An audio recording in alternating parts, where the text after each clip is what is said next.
For more than a week, thousands of Syrian refugees have poured into this hilltop town. They are fleeing the Syrian army takeover of Qara in the mountainous Qalamoun region along Lebanon's eastern border, and the highway linking Damascus with the city of Homs. Aala Hamid, a soft-spoken 20-year-old mother, has recently arrived from Qara. She cradled her son in a crowded downtown clinic as she patiently waited to hear about vaccination shots. On November 15, Aala's family hid in their dark basement as shells bombarded Qara and struck part of their home. During a brief ceasefire they, along with their neighbors, piled into a van and drove along worn smuggling paths through the night, and across the border to Arsal. There were bombs and shelling, she said. I know many people who were injured by shrapnel, or who lost their husbands. One woman died because her roof fell on top of her. The people arriving here now are feeling very desperate. Dr. Mohammed Ammar, at a private field hospital in downtown Arsal. Aala,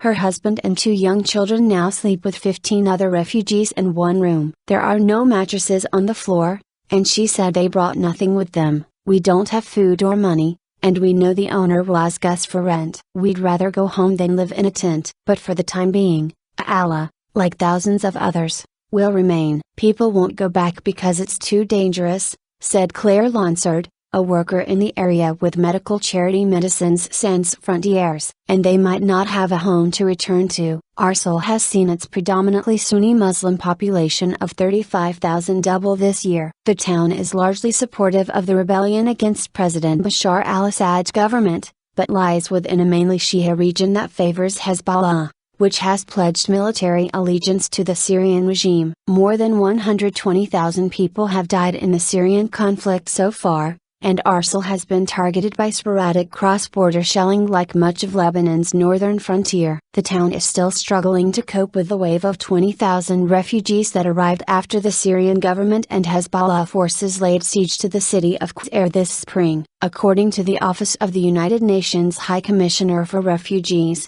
UNHCR, the town has received 18,000 more refugees from Qara since November 15. But as the Syrian government seeks to seal off all cross-border rebel supply routes with Lebanon and consolidate access from Damascus to the coast, Arsal's local government fears the worst is yet to come. We know that the battle for Qalamoun has started, and it's going to be one village to the next like dominoes, said Ahmad Hussein al-Filiti, Arsal's deputy mayor. If the Syrian army is going to hit Yabrud, this will be a humanitarian disaster. People can't go to Homs or Damascus, so either they will go to Arsal or they will stay there. There is no other alternative. The Ministry of Social Affairs has just approved a plan with UNHCR to establish an official temporary camp for up to 250 tents, and a plot of land for the first 50 has been found. This is the first agreement like it with the government for this many tents, said UNHCR spokesperson Danis Layaman. This is part of a joint contingency plan with the government, and as long as the tents are needed, they should be there. Filiti singled out shelter as their top concern. It's hard to find empty land in Arsal, he said. The government wants the camps inside the checkpoints, to control the area. Syrian refugees, their financial situation worsened by Lebanon's high rents, are desperate for work and settle for low wages. They cannot afford health care. Many families quickly run out of savings. A November survey of refugees' livelihoods by Oxfam and the Beirut Research and Innovation Center said, when expressing their greatest concerns and fears, respondents listed issues such as poverty, remaining in refugee status, lack of dignified work, missing out on an education for their children and losing a loved one during war. Sectarian strife and illegal status in Lebanon were viewed as lesser concerns. The influx of refugees, the cross-border shelling, intensified clashes in Tripoli, hardline Sunni armed groups and Hezbollah's pro-Assad stance has dangerously polarized Lebanon along sectarian lines. This week's suicide bombing of the Iranian embassy is directly related to the attack that is waged by the Syrian regime and Hezbollah in the Qalamoun area,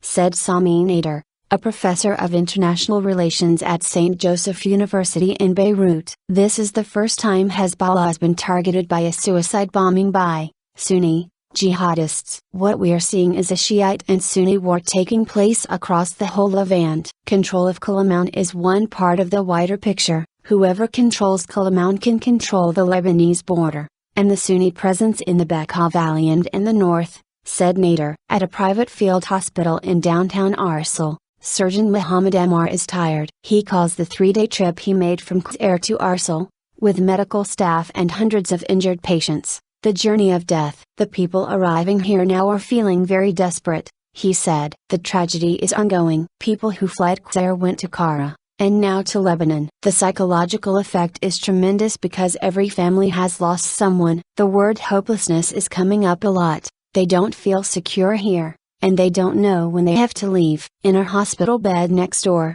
25-year-old Muhammad from Homs, his real name has not been used for his protection, is recuperating from shrapnel wounds. He was taken to Qara for treatment, only to be evacuated to Arsal during the army's assault. I will return to Syria, I will not stay here, he said. I can't wait to go back. I want the regime to fall.